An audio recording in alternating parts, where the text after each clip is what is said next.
శ్రీమాత్రే నమః. ఇది లలితా సహస్రనామాల్లో ఫస్ట్ శ్లోకం ఎలా పలకాలో చూద్దాం. శ్రీమాత శ్రీ మహారాజ్ఞి శ్రీమత్సింహాసనేశ్వరి. ఇక్కడ చూస్తే అన్ని దీర్ఘాలేనండి. శ్రీమాత ఇలా దీర్ఘాక్షరాలు ఉన్నప్పుడు ఎప్పుడైనా సరే దీర్ఘాక్షరం ఉంటే 2 మాత్రా కాలంలో పలుకుతాం. అంటే 2 రెప్పపాట్లు అంటారు కదా, 2 రెప్పపాట్ల కాలంలో.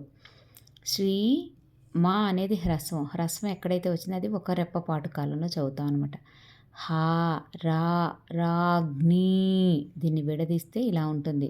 శ్రీ మహా రాగ్ని.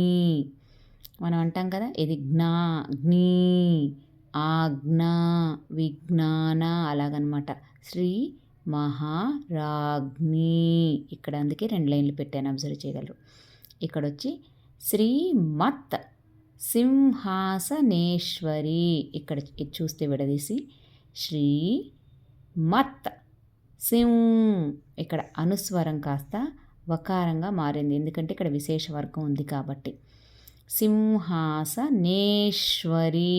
ఇక్కడ మీరు అబ్జర్వ్ చేస్తే షాకి వా ఉంది, శ్వ 2 హల్లులు కలిసిన అక్షరం, అంటే దీన్ని సంయుక్తాక్షరం అంటారు. ఎక్కడైనా సంయుక్తాక్షరం ఇలా ఉంది అని అంటే ఈ ఫుల్లుగా ఉన్న షా అనేది 2 టైమ్స్ పలుకుతుంది, అంటే సౌండ్ డబులింగ్ ద సౌండ్ అంటారు. మీరు ఇక్కడ అబ్జర్వ్ చేస్తే సింహాసనేశ్వరి గమనించగలరు. ఇక్కడ చిదగ్ని కుండ, కుండ చిత్ ప్లస్ అగ్ని చిదగ్ని.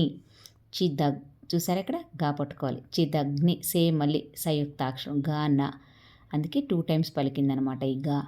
చిదగ్ని కుండ, కుండ ఇక్కడ అనుస్వరం ఉంది కదా, ఈ అనుస్వరం పక్కన ఏ వర్గం ఉంటే ఆ వర్గం ప్రకారం అనుస్వరం అనేది మారుతుంది అని మనం ఇంతకుముందు ఒక వీడియోలో చూడటం జరిగింది, గమనించగలరు.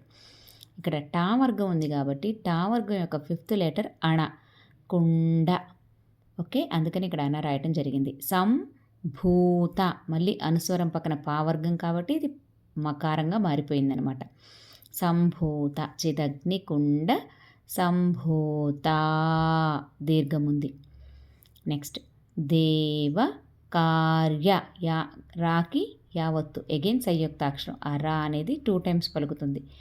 దేవ కార్య కార్య.